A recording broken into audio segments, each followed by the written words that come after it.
السلام علیکم، میں ہوں رضوان رفیق باجوہ، روشن صاحب ویلفیئر فاؤنڈیشن اور روشن صاحب نیوز نیٹ ورک کی اسکرین سے آپ کے سامنے حاضر خدمت۔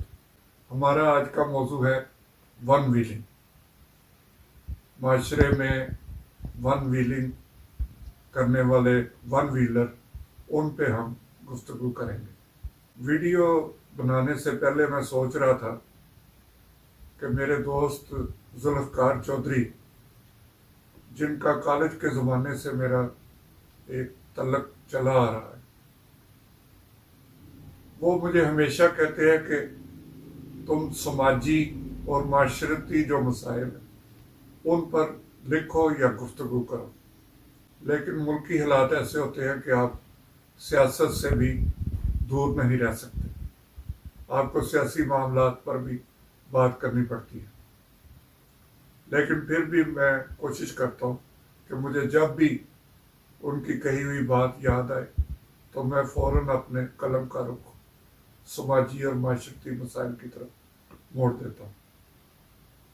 ذوالفقار چودھری صاحب ایک ایسی جہاں دیدہ شخصیت ہے کہ وہ اپنے ڈیرے پہ ہوں یا لاہور پریس کلب کی مچ گیلری میں، وہ اپنے ساتھ ایک محفل سجائے رکھتے ہیں۔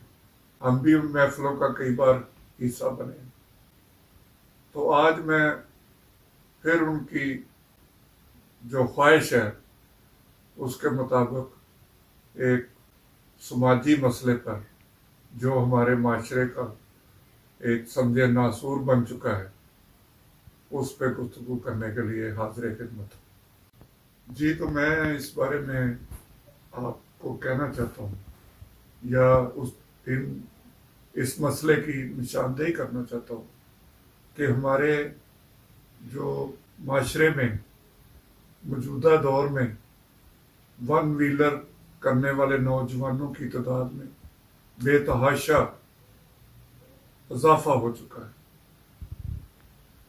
اور اس کی وجہ یہ ہے کہ سب سے پہلے انہیں اپنے گھر کی طرف سے کوئی روک ٹوک نہیں ہوتی۔ جب گھر میں والدین ان پہ نظر نہیں رکھتے تو پھر وہ سڑک پر نکلتے ہیں۔ جب وہ سڑک پہ آتے ہیں تو وہاں قانون نافذ کرنے والے ادارے اس طرح قانون پر عمل درآمد نہیں کروا پاتے جس کے باعث قیمتی جانوں کا ضائع ہونا ایک معمول کی بات بن چکا ہے۔ اسی طرح جو نوجوان اسکول یا کالج میں جاتے ہیں اور اسکول کالج جاتے ہوئے یا وہاں سے واپسی پہ اپنا یہ ون ویلنگ کا شوق پورا کرتے ہیں، ان پہ اساتذہ کی طرف سے نظر نہیں رکھی جاتی، ان کو سمجھایا نہیں جاتا۔ گھر کے بعد اسکول، کالج، یونیورسٹی بھی ایک درسگاہ ہے۔ جیسے گھر سے بھی بندہ سیکھتا ہے، وہ بھی اس کی درسگاہ ہے۔ اس کے بعد جہاں وہ پڑھتا ہے اس درسگاہ میں بھی اسے سمجھانے کی ضرورت ہوتی ہے۔ اس سلسلے میں ہم نے گزشتہ سال ایک کمپین شروع کی تھی، اور اس میں ہم نے بہت سے لوگوں کو انوالو کیا، جس میں اساتذہ تھے، پولیس والے تھے اور دیگر قانون نافذ کرنے والے ادارے تھے، اور ہم اس حد تک کامیاب ہوئے کہ اسکول ایجوکیشن اور پولیس کے درمیان رابطہ ہوا۔ انہوں نے ایک پروگرام ترتیب دیا کہ ہم سیمینار کروائیں گے، اسکول کالجز میں لیکچر دیے جائیں گے، قانون نافذ کرنے والے ادارے وہاں پہ آئیں گے، وہ بچوں کی تربیت کے لیے اپنا کردار ادا کریں گے۔ ابھی یہ سلسلہ شروع ہی ہوا تھا کہ سیاسی حالات کی خرابی کے باعث حکومتوں کا عدل بدل ہوا اور یہ معاملات وہیں پہ دب گئے۔ بلکہ یہ کہنا چاہیے کہ سیاست کی نظر ہو گئی۔ اس سلسلے میں میری